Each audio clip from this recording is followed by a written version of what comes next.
All right, guys. So Air Nolan, Prentice Air Nolan, he commits to South Carolina.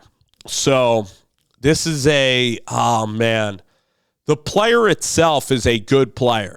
The player itself can be Fernando Mendoza. Like, he can be a distributor. He's an absolute winner. He's one of the most prolific players in Georgia high school football history. Accurate, state champion, puts up tons of yards in high school. But does he have as big of an arm as Julian Sayin or some of these guys on the Ohio State roster? He just doesn't. Now, hot take right here, all right, about Air Noland or about Ohio State. I believe that Julian Sayin's also going to transfer out of Ohio State. Okay, and I believe that Tavian St. Clair is going to be the next C.J. Stroud of Ohio State. And unfortunately, I believe that Sayin's going to transfer too. But you also got Lincoln Kineholtz, you got Devin Brown. It's a massive, massive quarterback unit there at Ohio State. So for Air Nolan, like, maybe he said, I'm going to do the Quinn Ewers thing. So he was around a really good offensive coordinator. Now for South Carolina, maybe they're going all in. But for South Carolina, I know that they got Harbor, but I think that they need some more wide receivers. I also believe that Rocket Sanders is probably his eligibility is exhausted there. All right. So I believe that they need some more I want to see them get more wide receiver talent in South Carolina. For Nolan now, he's going to be backing up Lenoris Sellers. So Nolan probably is going to transfer again, because Lenoris is going to play 2 more years, presumably, at South Carolina and play it at a decently high level. So I didn't know why Nolan didn't want to go to maybe like a Wake Forest, like somewhere with a new coaching staff, somewhere that needs to get off the ground, somewhere that's going to, I don't know why he didn't want to play. Or he could have went back to Atlanta, been backed up Haynes King, got on the field a little bit, and then been a prolific player at Georgia Tech. Maybe that could still happen. And then Mike Shula as an offensive coordinator, like, I just believe in the grand hierarchy of offensive coordinators, I could probably name, no offense to Mike Shula, I can name probably 20 or 30 more prolific college coordinators than Mike Shula at South Carolina. Dowell Loggins at least had that NFL background and really thrived. Even going to Appalachian State would be even more fascinating, because you would get an NFL OC and you'd actually get on-field reps.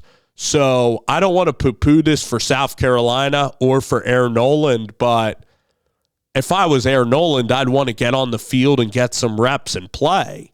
And there's so many, I think there's a lot of schools that would take a really talented high school kid that is coming from Ohio State, and that would give him the opportunity to start. So I know that Shane Beamer has great culture. I know that for sure. I think South Carolina is a really good place to be at. Now, Mike Shula has background in NFL offense, but I would have gotten on a field and gotten ready to play somewhere. So unfortunately with this one, it's only going to be about a C, because we're not going to see Nolan play.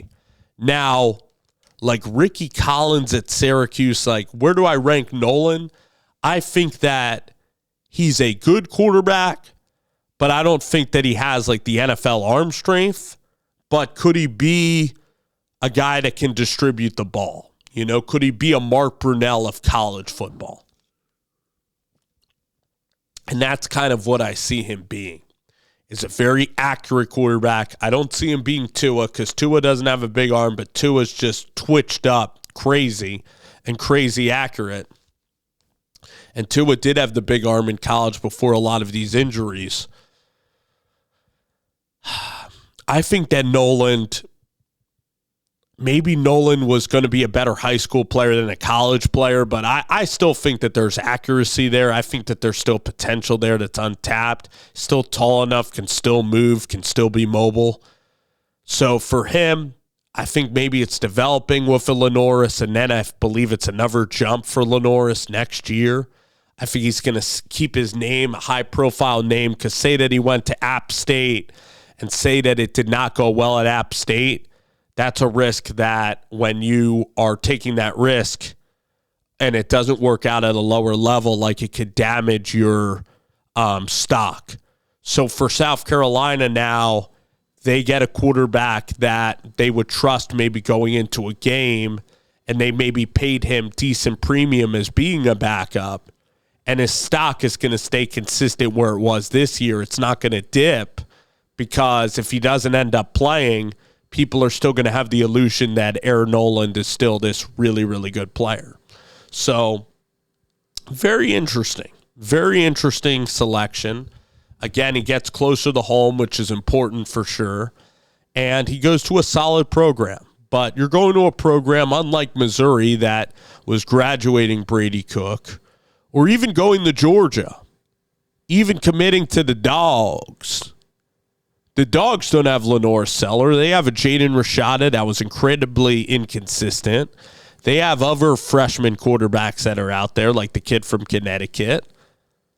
Like, I'm surprised Air Nolan didn't want a chance to, like, compete for a starting job. And that's all I'm saying.